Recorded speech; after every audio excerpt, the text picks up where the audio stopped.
About 200 years ago, everything changed. A blue star shattered, experiencing the resurgence of spiritual energy.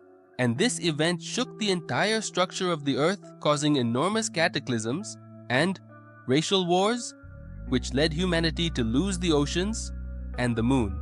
The earth has now become a home to various monsters, relentless disasters. Demons became humanity's nightmares. In the city of Jin, in a certain residential area, several people are running from the monsters. After all, they don't want to lose their lives. But one of the monsters is not willing to let anyone escape, and it's breathing fire from its mouth. While everyone screams for help, that one over there is a giant larva demon. But Kafka's squad is already arriving. Poor thing, ready to send everyone to the grave. They start getting off the truck extremely quickly, preparing to block the scene, rescue the civilians, acting together with the demons from the defense department to suppress the demons. Among them is Ren Jie.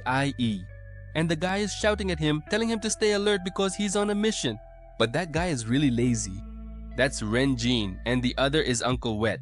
And then they start putting out the fires and the guy keeps shouting at him. After all, it seems like he didn't sleep last night, right? Did he pull another all-nighter? Playing League of Legends online? But he just tells that guy to shut up. He's disrupting his work. The guy said he got the highest score on the exam. And look, he's juggling a lot to keep his job. And with this one, he's already had more than half a dozen part-time jobs. Isn't he tired? But the guy just says he needs money, and if he doesn't work, no one will give him any. The tough guy already tells everyone to shut up and that everyone better perform well. If they work hard, when they become permanent, they'll have the experience and maybe the opportunity to get a gene injection in the butt. And maybe awaken everything. The performance of the field mission will be recorded on the evaluation sheet. The more people he saves, the better his chances of becoming a full-time permanent employee. But Proton soon said that he's not saving people just to get a full-time job. The tough guy just thinks he's trying to be a hero then. But the protagonist says that, according to Section 13 of Chapter 2 of the Science Department Regulations, rescuing a civilian during a demonic disaster has a reward of 200 wons. No limit maximum. And this clause also applies to interns.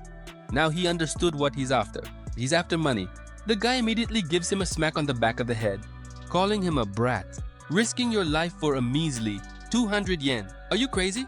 They continue putting out the fires, and the guy keeps shouting. Everyone should remember the premise of saving and protecting people, and also protecting themselves. And no one should confront demons, unless they wish to end up in the grave. After all, hunting demons is the job of the Demon Defense Department. No one should meddle with these things. Everyone shouts that they understand. Suddenly, everyone becomes paralyzed. The situation has completely changed. A woman emerges from the smoke shouting for help. Please help me. One of the interns there calls for Selka to the sea while she screams that her son is still inside. He is only 5 years old. Someone, please save him.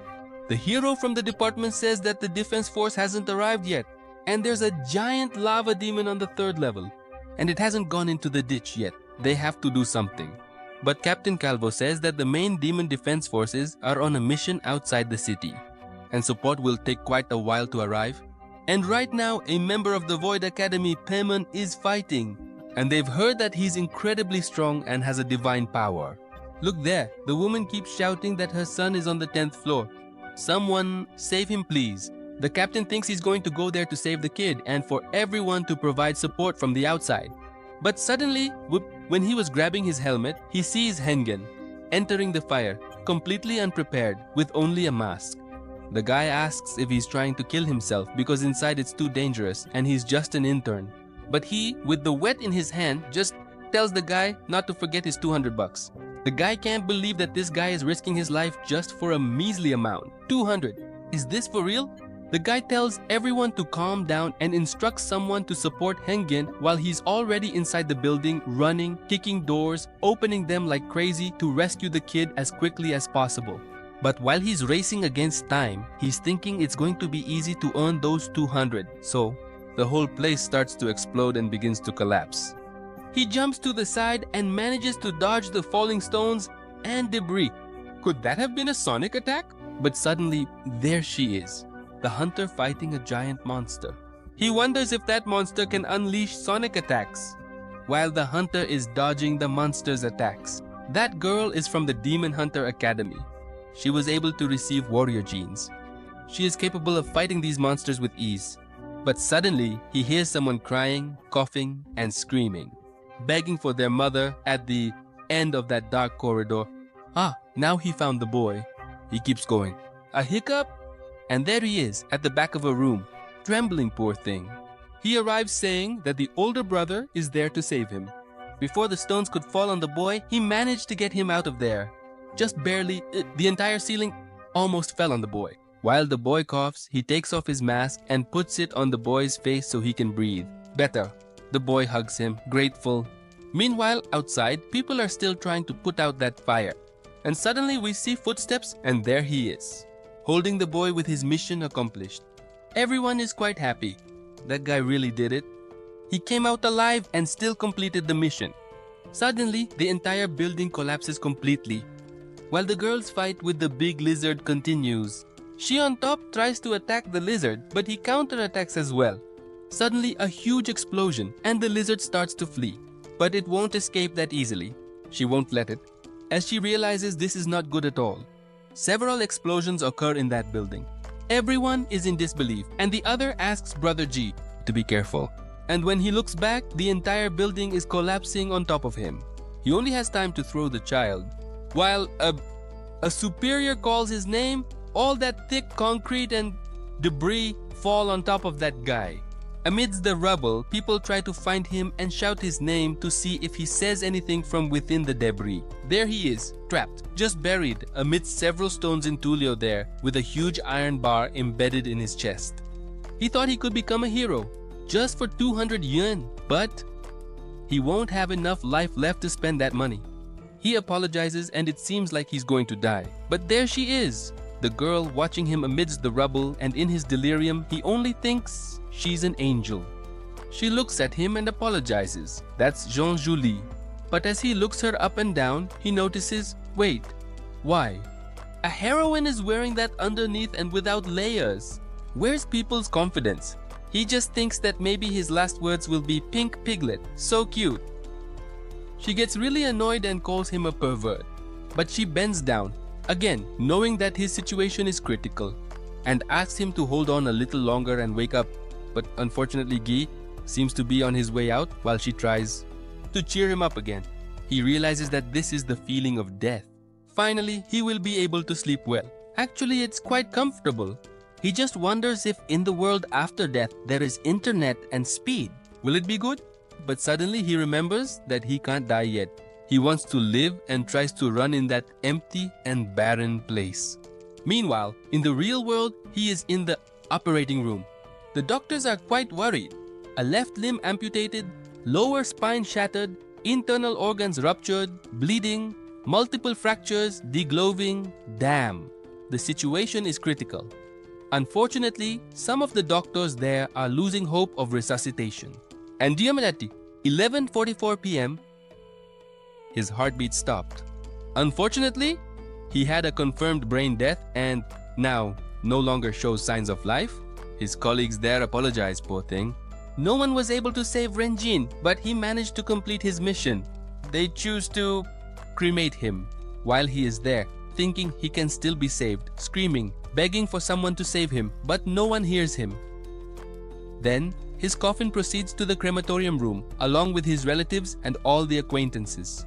Truly, no one is going to save him. While his body is being cremated, he is still asking, damn, how can you cremate me? This isn't fair. And there, in that spiritual world, he starts wondering what will become of him, where he is, and what is this place. He begins to run towards a shining stone. That was the pendant he carried. 10 years ago, he found that pendant excavated from the ruins of the Ginseng demon disaster. He picks up that crystal, saying he only kept it as a memento of his family. And could that thing be a treasure? But suddenly, that crystal starts to spin, releasing an intense light and burns his hand. He quickly throws it on the ground and wonders, what is that? But that ground turned into water, and that water turned into a wave, and the wave turned into a monster. Giant tree, wow, what is this? That tree is tremendously sinister. and it doesn't have a single leaf. A horrifying appearance. He observes that tree and doesn't understand why it is so strange. When he touches it, he realizes it might be a demonic tree, but suddenly it completely bursts open, and a being emerges from inside. He steps back without understanding what is happening. While that being says that a demonic pact has been formed, he made contact with the flame demon. But he didn't do anything besides touching the tree, and the cost of demonization will make others cry. Wow. Flame demon, contracts. What could this be? Did he just sell his soul? Cost blocks, demon hygiene, flame, injected. His body begins to be imbued with flames, and a power starts to emanate and enter his body. A flame demon, a spirit born. The initial transformation of the contract begins now. And out there in the real world, huh folks? Poor guy, he went to face it there. That guy keeps smoking, wondering if it was the best choice to have burned that guy. But apparently, something is not right. Why doesn't the body want to burn? Something is not right. The guy also doesn't understand why. What? Doesn't the body want to be burned? But suddenly, that door opens, exuding a deep burnt smell. And wind comes out from inside. How can wind come out of a closed room? Of a crematorium? And what? A sound! It's strange. It seems to be a heartbeat sound, human, but extremely loud. Suddenly, everything there explodes and they run to take cover while one of the doctors thinks he might lose his life. But after the explosion ceases, they observe. And there he is asking if there's any doctor there, thinking maybe he can still be saved. Wow, he's laughing a lot. Mr. Burnt is back. A few moments pass in that hospital and people continue doing experiments and keep fixing that guy's body. And suddenly, he wakes up and thinks that everything wasn't okay. But there are several mechanical arms working on his body, and a very strange and sinister girl tells him not to move, that it's almost ready. And he still has a somewhat blurry vision and can hardly see anything. Then, he notices that his arm is quite strange, while the girl is fascinated, telling him not to panic because he escaped death. Barely, he asks, who is she? Where is this place? And she just says that this is the Huatian Biological Laboratory, and her name is Wuan. She is the manager responsible for everything there, and it was Xiao who brought him there. Now that everything is ready, he can move. He notices his arm, a kind of mechanical arm, an extremely strong cyborg arm. That is the latest mechanical arm and for all purposes.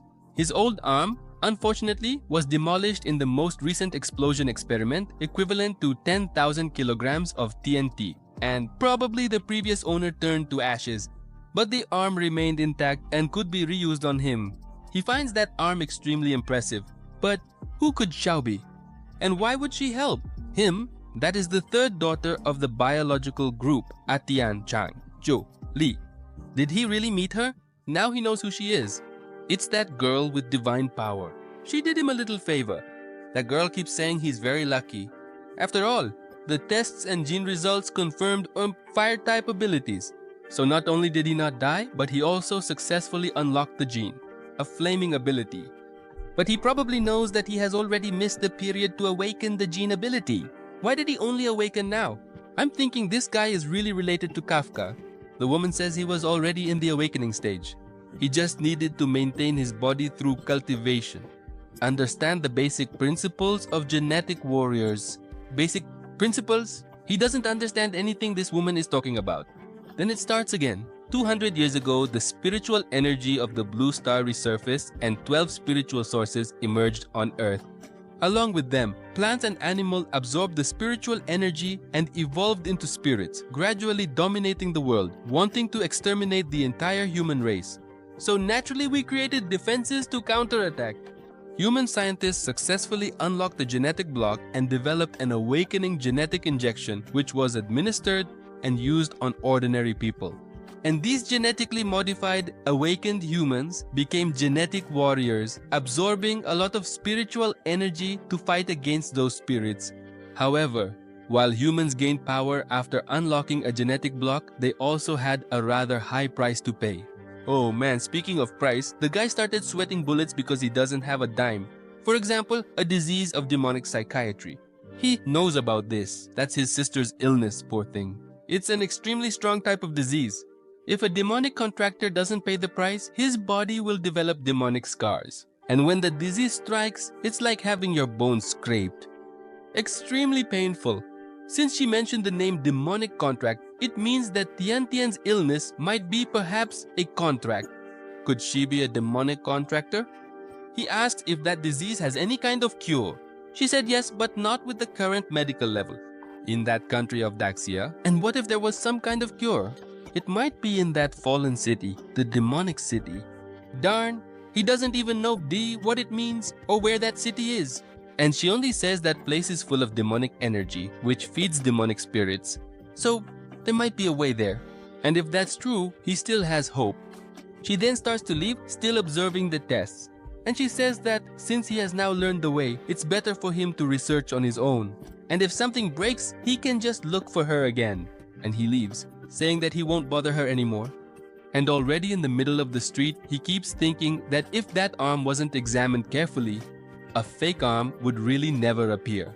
He can do everything, absolutely everything he used to do when he had a human arm. The guy suddenly woke up and got a mechanical arm. During the days he was away, Chang, Yang Ning, and Chang Chang must have been extremely worried about him. So naturally, he should go home now, and quickly. Now that the anesthesia is wearing off, it's starting to hurt. He then notices, halfway there, a crowd of genuine chatterboxes. Curious, and he is one too. What could be happening at that door? And then he goes there to check what's going on.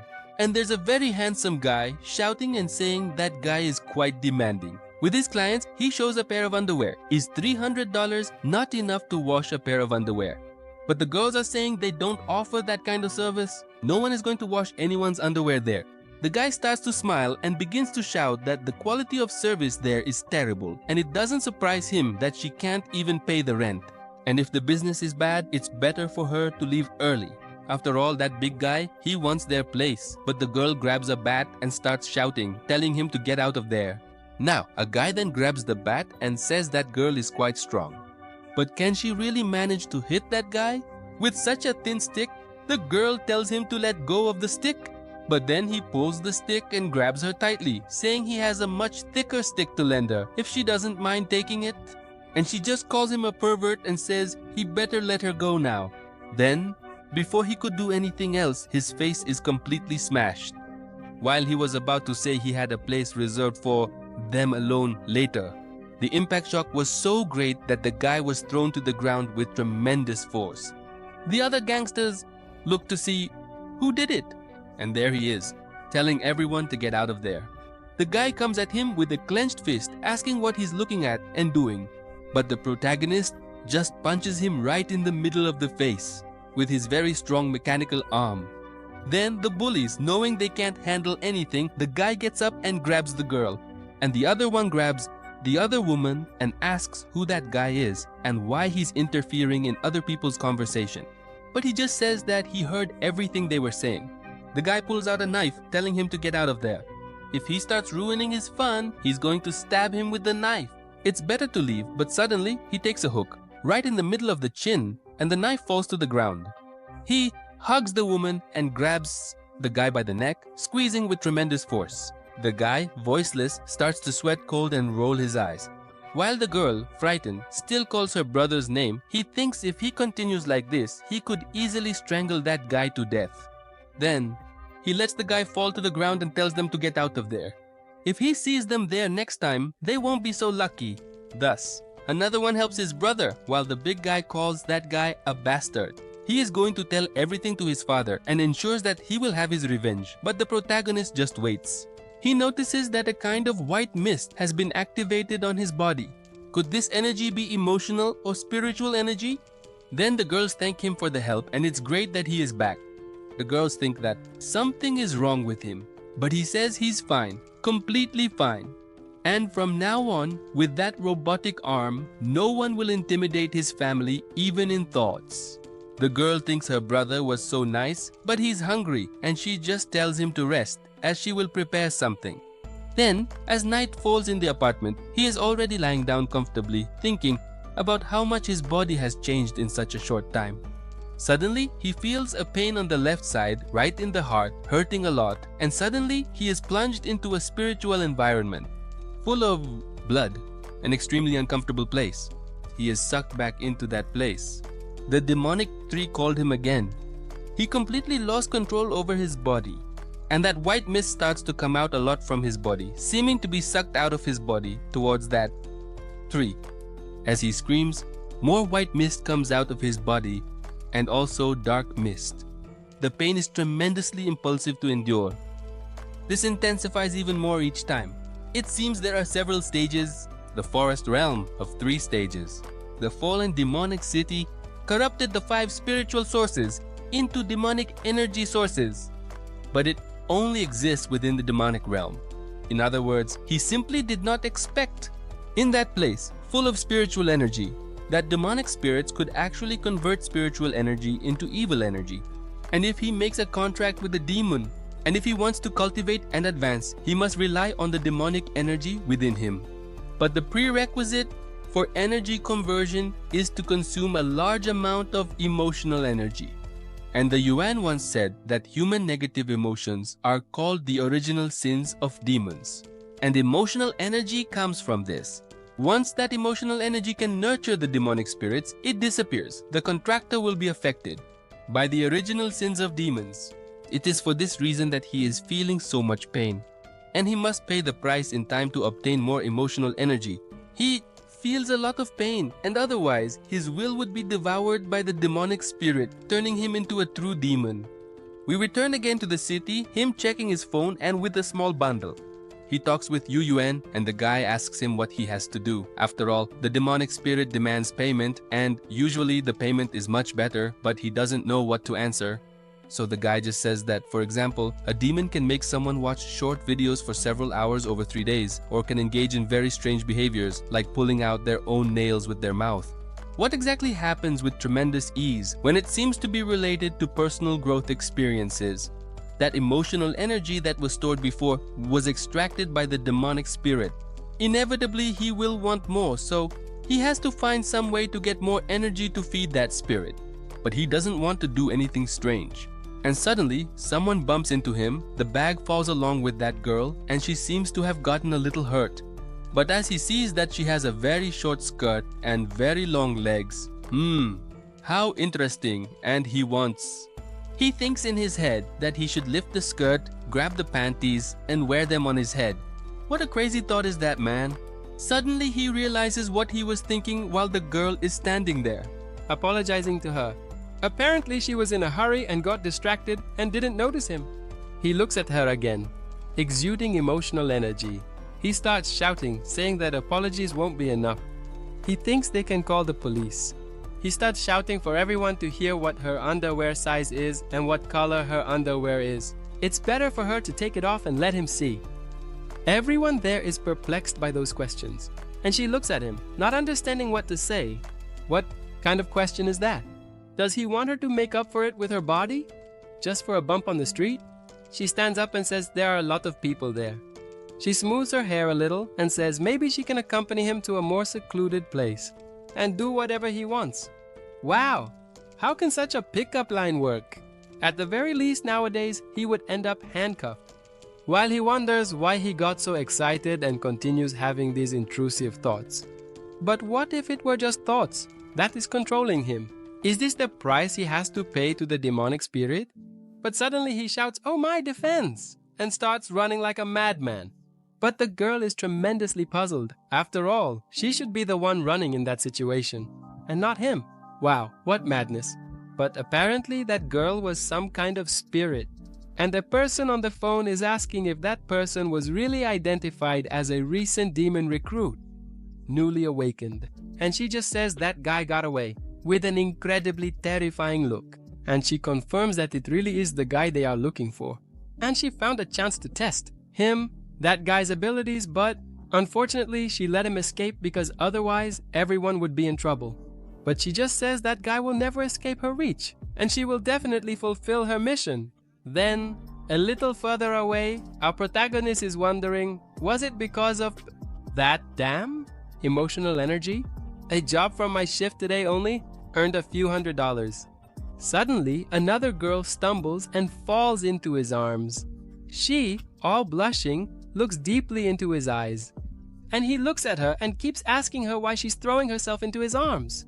She just says that he's very late and his service as her driver is only getting worse. But he thinks she called the wrong person. He's not an Uber driver, no, my dear? Then she shows him some green bills and tells him to stop talking nonsense that she will pay. He just needs to help her get into the car.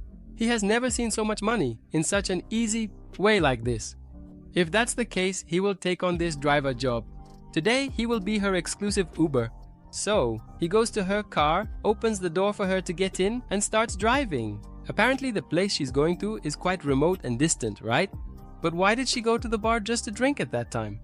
While she's there, inside, saying that the room is very hot. Oh, but it's very hot here. And she is about to explode from the heat. What should they do? I think that if I were him, I would turn on the air conditioning. What would you do? He then tells her to fasten her seatbelt because he wants to reach the destination a bit faster. But instead, she starts running her hand over his thighs. And he's all blushing, awkwardly caught by surprise as she gets even closer. And she asks if he's always this shy and clueless. He holds her hand while asking if she's sure this is the right direction, as it's a very dark and seemingly remote place. Does anyone live there? But she just tells him to stop there, in the middle of that street with nothing around. He looks at her and asks, right here? And she goes, uh-huh. Suddenly she moves towards him, saying that being in the middle of nowhere isn't interesting. Just her and him. Is he still waiting for an invitation? But he quickly tells her that he's conducting legitimate business. And he can't unclog any drains, if you know what I mean. She gets even closer, puts her hand on his face and says, the more he acts like this, the more she feels like eating. Wow. He was startled by this statement. Things were too easy, I really thought so. Then he notices her gaze, which has now darkened. He then pushes her away, saying, hold on, wait a minute, not even a little flirt, not even a small date, no. He is not such an easy person for her to have her first kiss right there in that car. But she starts to reveal her true form. While she apologizes, he notices such a change. And I thought the worst thing that could happen was finding a banana around there. But apparently, the desire to eat him was really true. And she moves in, saying she's going to eat him little by little. But he grabs her by the neck, preventing an attack since she wanted to start with the head. And he finds that mouth tremendously disgusting. Meanwhile, up there, someone notices the presence of that strange being inside that car. And it is none other than Yahweh, translated as yes, yes. She leaps towards that car with tremendous speed, using her power, and delivers a sword strike right in the middle of that terrifying monster's body. And immediately after, she splits the car in half, while he jumps away. But she is not alone. There are more people with her. As the monster understands what is happening, that monster begins to reveal her human face again, and says that once again, those arrogant people from the defense group are interfering with her dinner again. Shanghua will not escape tonight, but she looks at them and smiles, saying, who is thinking of escaping here? No one. But the protagonist, observing that scene entirely, can't believe he is experiencing this situation. He is just a part-time worker and can't handle such a big scenario.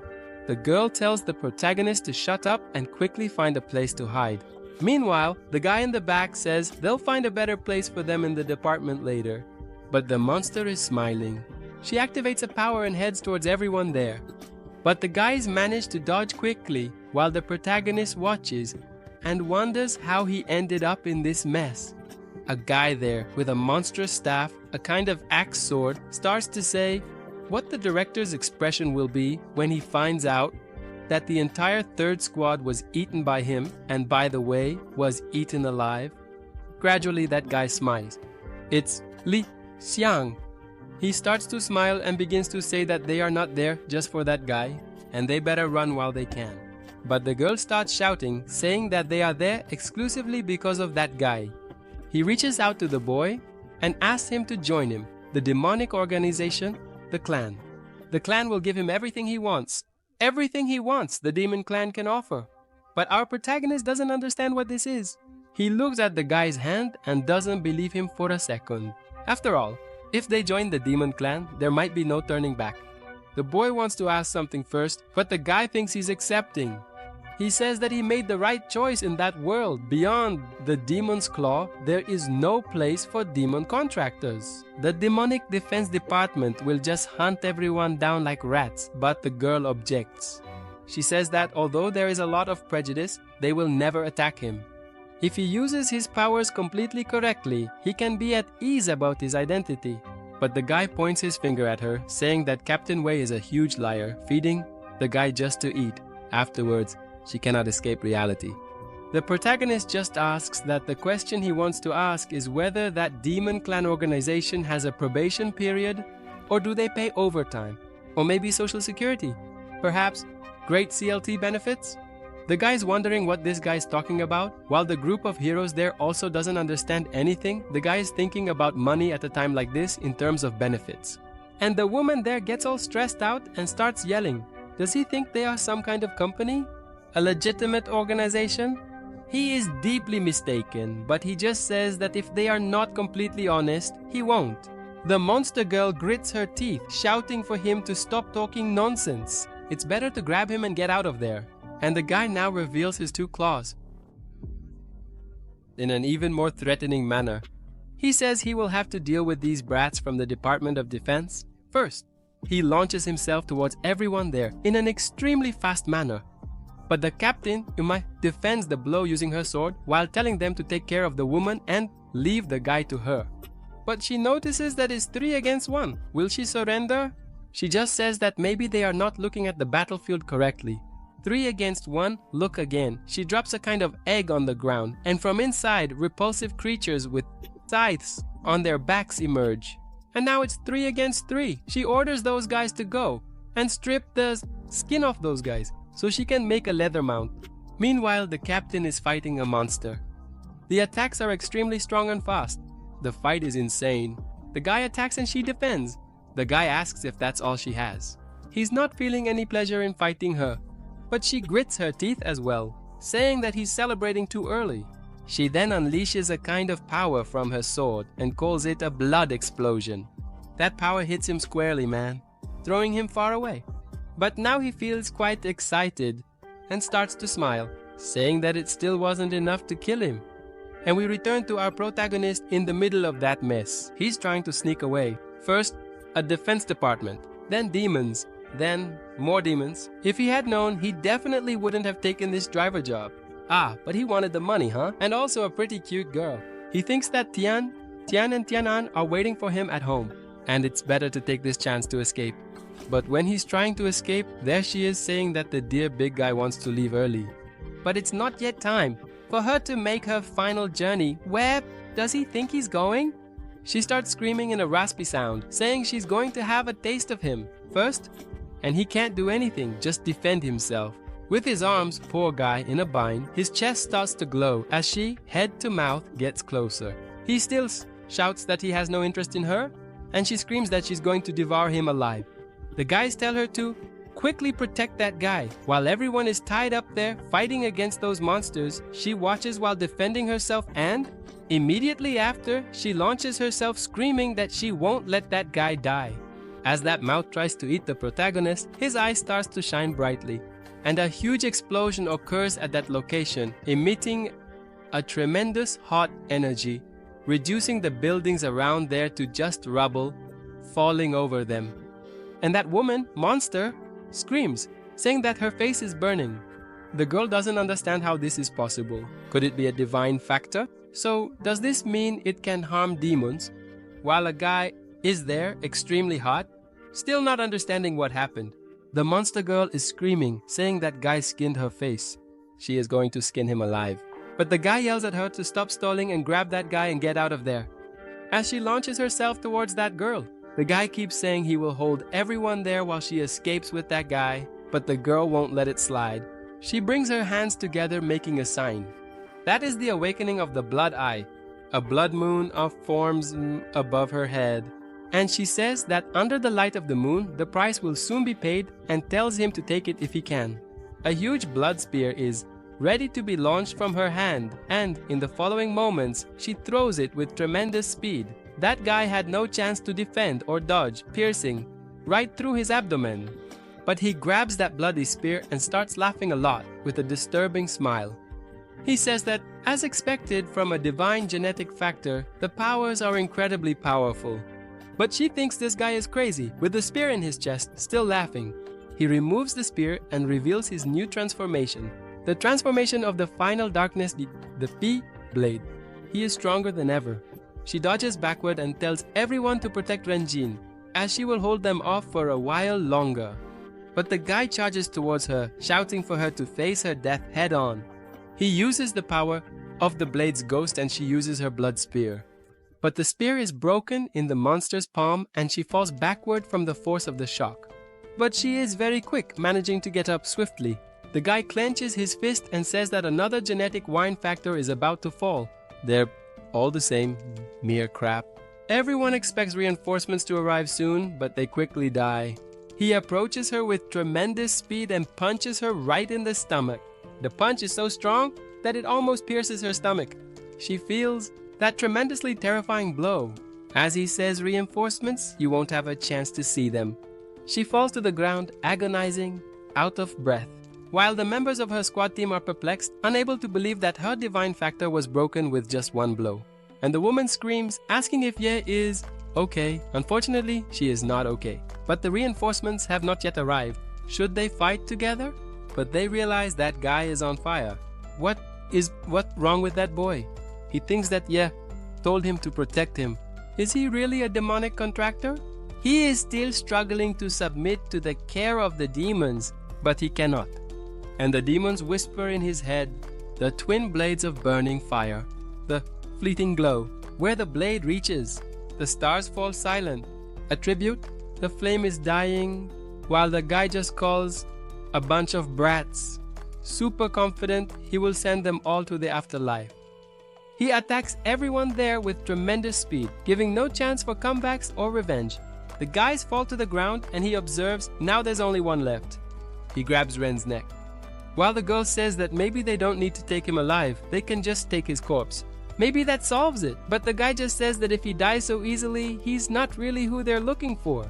He squeezes Ren's neck even tighter and yells at him to show his true potential. After all, he is a demonic contractor, but then he gets scared by the size and brightness in front of him, and a huge explosion happens there, throwing him far away. Along with the woman, they dodge and take distance, and the girl from the squad doesn't understand what's happening either. How is this possible? But there he is, standing, amidst that mist of smoke and fire, with a horrifying face, now in his demonic form. The demonization has been activated. Now in his demonic form, with the horn on his head and his mechanical arm. Engulfed in flames, he unleashes enormous power towards that monster man. The power is so great that it breaks the entire ground there. The attack was devastating, but the blow was a glancing one. The guy lying on the ground observes that being, calling him an insignificant pest. Ren Jie, in his demonic form, says that guy is not lucid. How dare he try to test him? And now, does he want him to spare his life? The monster man doesn't understand how this is possible. Such a strong demonic energy and that horrifying aura emanating from that guy who just awakened. But the defense group says that power is very strong. It really pushed Li Shang back with a single move. Wow. Rengen starts to accumulate power in his hand, while the two monsters join forces to face him. The guy thinks that is the power level of a demon king. He really is the person Taro is looking for. Indeed, it really is him. The winds from that power are so strong that people can barely stand, and the other one there is listening to everything. Is Taro looking for Rengen? Why could that be? Rengen keeps saying for those guys to try to enrage him. The guy charges towards him while he clenches his fist and tells them to just die and walk the path of the dead. A strong power emanates from the ground, piercing the bodies of the two there in a single attack, and they scream. That attack is a kind of condensed lava. But before he can die, he shouts to the Ghost King that the mission is complete, the person he is looking for. They found them, but unfortunately, they are going to die, and she doesn't want to die there. The power of that being is so terrifying that soon their bodies are sucked dry, leaving only skeletons. And immediately after, a tremendously strong rune flame blazes from their bodies, turning them into barbecue. Rengen, his demonic form. He says that everyone is like ants, merely sacrificial goats for a true demon that resides in the tree. That blaze of flames begins to grow significantly, turning the place into a kind of oven, tremendously hot. The girl can't believe that such tremendous power is coming from Rengen's body. They run to find out what is going wrong with him. Apparently, the demonization dissipated, and there he is, lying on the ground. His heartbeat is still normal. Apparently, he is alive, intact. The guy is afraid that if he wakes up, it will be quite dangerous to deal with him. And she thinks that maybe, since it involves the tarot, it's not a small matter. They decide to take him to the Department of Defense. First, they agree, then they start to carry him. Everyone is severely injured, and she is the only one with fewer injuries there. So, naturally, she is the one who will carry him. The guy just says he will contact the Department of Defense and look for where the airports are, because the battle was already over in 15 minutes and they haven't even arrived there yet. If it depended on them, everyone would end up in the ditch. But suddenly she blushes and looks down and notices that guy. The crazy guy is holding where he shouldn't, pervert, and she throws him to the ground, calling him a pervert, and he is tremendously blushing but feeling like he got the daddy. It's some really soft things. And she brings her in a disturbing aura, while he shouts, "No, it's not what you're thinking." And he yells for her to believe him. But she, furious, calls him a damn pervert. That guy just got demonized and has already recovered. This guy's healing ability is truly surprising. It seems that the demon he contracted is not just any demon. Since everything is over there, there's nothing more for him to do. There are people waiting for him at home. He decides to leave for dinner, but she tells him to wait. And she, still covering her breasts, says that for safety, it's better for him to return to the department with them. But he thinks it's not necessary since he's not going to join any demon claw. He goes with them. He thinks he is very familiar with this girl too, but the rest of the people are not happy with him at all. The woman grabs him while he thought he was leaving, gets very close to him, and calls him a pervert again. Did he think he had any choice? She's not warning, she's forcing. Already inside the car, he says he's going to tell everything. The department will have several complaints against her because she is using force with him. He's crazy. She tied up all his arms and legs inside that car, and there are 2 guys there with him, ready to act if he tries to escape. No doubt. This is a fine competitor for our friend. Here it stays. It even has the same name, Department of Defense Group. And look at the monsters, or villains, but in a more humanoid form. I also liked it a lot. There are references to Shangzai-men. I hope you enjoyed it. If you want part 2, just like and comment below. And don't forget to subscribe to the channel. It's us. Thanks and stay tuned for the next video.